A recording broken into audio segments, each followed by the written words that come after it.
Quarterbacks are always in the spotlight at BYU. This fall will be no different. Taysom Hill played in 6 games last year, starting 2 before injuring his knee against Utah State. Ammon Olsen was the scout team quarterback last year after starting his career at Southern Utah in 2009. He banged up his knee during the blue and white scrimmage. Both are healthy, and both join us now on True Blue here in late June, but it's feeling like we're getting close to football. Good to have you here. Thanks for having us. Let's start with a medical report, Taysom. What's the word on your knee? So I saw my doctor probably a month and a half, two months ago, and he tested it, said the ligaments, everything felt really strong, structure was really good, and he said I'm good to go. So I've started to ramp everything up, and this off season's been good for me to get ready for August 2nd, and then the 31st of August when we play Virginia. Ammon, what's your knee story? So I was lucky. My injury, I think, looked worse than it was. It was super minor, only 4 weeks, just bone contusion. So I'm 100% as well. If Virginia was tomorrow, both you'd be 100% running for your lives and making things happen. Yeah. Yes. Good to know and good to hear. Let's move on. Let's talk about some big moments from last year for you that will help you get ready for the Cavaliers. You had some good runs against Hawaii, had some good throws here and there, some against Utah State to beat the Aggies, but what stands out? I think, as you mentioned, the play against Hawaii, that I was able to get in the open field and able to kind of showcase my talents and what I'm able to do as a quarterback. At what point here did you figure you were gone? Right when I broke the line of scrimmage there and I saw it open up, I thought there could be a really good chance that I could take it to the house. So right there, felt good. And, luckily I was able to win the foot race. And there's nothing like that feeling when you get in the open field. And it's all those sprints, all those workouts that you did in the summer starts to pay off, and it was a great feeling. Scout team quarterback meant to Ammon, you were on every single week, especially as you prepared the team for their opponents. What did you take from that'll help you against Virginia? Well, it's like you said, I got to play against our defense every single day, take hundreds of reps against them every single day. So every day for me was kind of like game day, and it helped me come to speed and get used to the strength and playing against Division I athletes, and that really helped me to be able to get used to the next level. So you had Ziggy coming at you every day. Yeah, exactly. And Van Noy and all those guys. Yeah. That's got to help. Yeah. What's summer like for you guys right now? How often do you get with the guys and throw? What's your routine? Yeah, it's really busy. So right now we have it structured. Every Tuesday and Thursday we have what we call player run practice. So the coaches can't be with us until August 2nd when fall camp starts. So to help get us ready as a team, as an offense and a defensive unit, we've structured to have practice twice a week. So we do that in a team setting, and then Monday, Wednesday, we'll usually get with receivers, running backs, and things like that, and try to throw as well, one-on-one. What do you get out of it, Ammon? Well, it's kind of a carry-on from spring. We learn a lot in spring. We have new guys come in fall. So as players, we get to be able to keep learning throughout the summer. It's a special time for us to grow together and more than anything keep learning so we can get ready for fall camp. College football has changed a lot. As you know, there's one starter against Virginia, but as pointed out in the paper the other night, if BYU doesn't have 2 quarterbacks, it's going to be a long season. You look at other teams, it's the same as well. So as you two both compete against each other and with each other, what's the relationship like? It's a good relationship. Ammon and I, we understand what it is to compete, and we all want to succeed. We all want to do the best we can.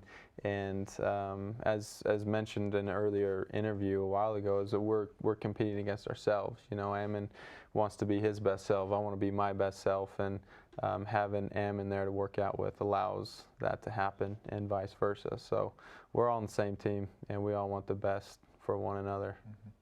Yeah, it's like Taysom said. We like to compete, but in the end we're on the same team. So we push each other, but more than anything, we're focused on ourselves. It does no good to look at each other and see if we're just passing one another, but to reach our full potential. And whoever is going to help the team most win, that's what we want. So we've got to figure with the defenses that you're going to play. Exactly. That one of you is going to come off not feeling the left side of your body while the other one goes in at some point, and both got to be ready. Yeah. Let's get a question from the fans as they're chiming in today. This is from Peter and Taysom. He writes in, off-field chemistry between quarterbacks and receivers makes a big difference. Who do you have the best chemistry with? Good question. Right now, I'd say there are a couple guys that come to mind, but initially I'd probably say Mitch Matthews. And Mitch Matthews came in and had a really good spring ball with us, and that's carried over into spring and summer. And so that's the guy that comes to mind. You know, Cody's coming off injury, right, and so he wasn't able to go during spring ball. And so we're getting him into the groove, and he's starting to catch on and play really well as well. There are some marquee receivers the two of you will throw to, but Ammon, who's a receiver that we may not know about that we will know about this fall? I think, like Taysom said, Mitch Matthews is going to be a big name. Yeah. Skylar Ridley is going to be a big name. We have a lot of receivers that they're going to be something special that may have been not as big names as they should have been last season. So it's going to be a good surprise, I think. Let's talk about the running backs. Coach doesn't want either of you running as much as you ran last year or as BYU's run the last couple of years. But you have a stable to give the ball to. You have some youth in Jamal Williams. You have some senior leadership in Michael Alisa, Adam Heaney, Paul Asike, and others. Tell us about that group, Taysom. We have a great group of running backs, and I'm really excited about it. And as we talked about our receivers, you know, our running backs are just as good as those guys. And you know, Jamal is young, but that guy runs hard, and he runs like he's been here for several years, and he's been really good this spring. And Mike's getting off his injury, and you know, kind of working through a few bangs and bruises and things, but they're all working really hard, and they all look really good, and they're all going to play a lot, and we need them to play a lot, and they're ready to go. As you guys back up, or if you're in the shotgun already, you get that snap. How do you not 80% of the time just look for where Cody Hoffman is? Because you got other guys that are good, then you got him. So how do you balance that? It's important to go through the reads, keep the defense on their toes. If you're always going to Cody Hoffman, which it's a great option, and everyone knows that, but it keeps the defense guessing, and that opens up big plays for Cody and for whoever else is playing receiver. This is a fast break offense, and you signed 8 offensive linemen that will be here in August. What's the state of the line where you sit today, and what needs to happen before Virginia? So we just got a lot of those guys in just this last weekend, and so their first practice was today with us. With the players, not with coaches, right? With the players, yeah. And they need to get up to snuff as far as the schemes, you know, and so I would say that they weren't playing fast enough, and it's because they don't know all the blocking schemes yet. Sure. And so I would say that's the biggest hurdle that we need to get to. And once we get there, I think everything will catch up, because I know they're working hard in the weight room. They're running hard, and they'll be in shape to do it. And now both of you are smart. Those guys have to be your best friends, right? Yeah. The other guys can come and go. Those 5 guys in front of you, they got to be really tight. Yeah.